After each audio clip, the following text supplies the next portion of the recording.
Now, I'm used to seeing you use more of damage heroes like Lapu-Lapu, Yuzong, Paquito.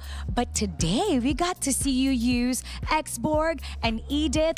So how was it like adjusting to tank your XP heroes? Parang di naman po ako masyadong nahihirapan eh. So, kasi dati po, si Carl po yung nagtatank sa amin. So, parang payback time lang po na parang sa kanya naman po kami mag-all-in. So, ready din po talaga ako mag-adapt sa mga hero. So basically, It take turns lang po. Like. to take turns. So now you're adapting for Carl. And you didn't have a hard time at all adjusting because usually before, Carl was the one who used tankier heroes. So now everyone's ready to be able to adjust to help him use his assassin heroes. Now, what do you have to say to everybody watching right now? Because they're cheering for that.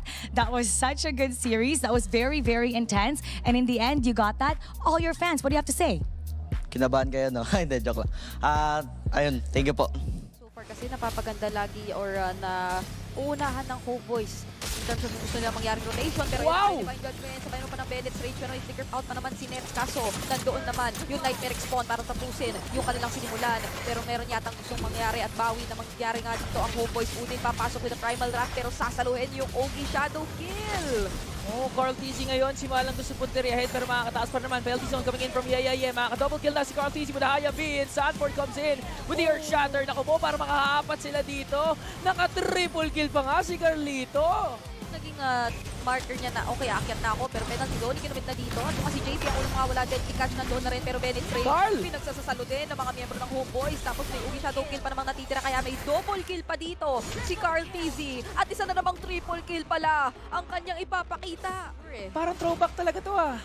Nag-time trial ba tayo doon? Kasi napakaraming natamaan ng Earth Shatter. Pero nandun pa naman yung Deadly Catch. Kaso Carl TZ sabi niya ako nang bahala dito. Legendary na nga ngayon si Carlito. JP mabubuhay pa ba doon? At ngayon si Benny Cutie pa nga yata yung nawala at naging kapalit. Conceal play natira pa naman pero mukhang aabutan pa rin siya ni Nets. Kaya naman doon sa kabila balikan natin kasi si Udil may pansarili na rin ginagawa.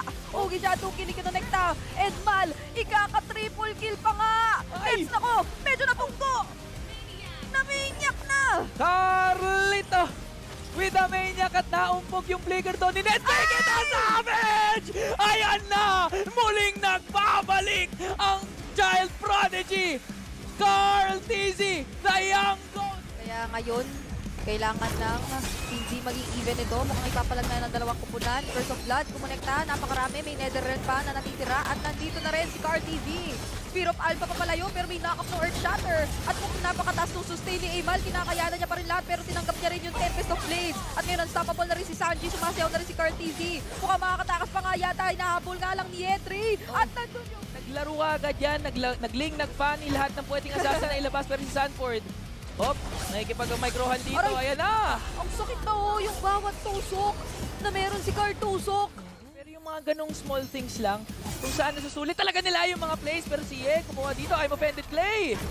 Earth Shatter, sabay Primal Wrath, kaso sinalo rin niya yung Spear of Alpha. At Ready? si Benny Q pinapakasakit at hapdi na rin ng blazing do-it niya. BMI pabalik doon sa bandang likuran, kaya naman isa-isa na tumutok pa ang Hope Boys. It's a double kill once again for Carl TZ, make it a triple.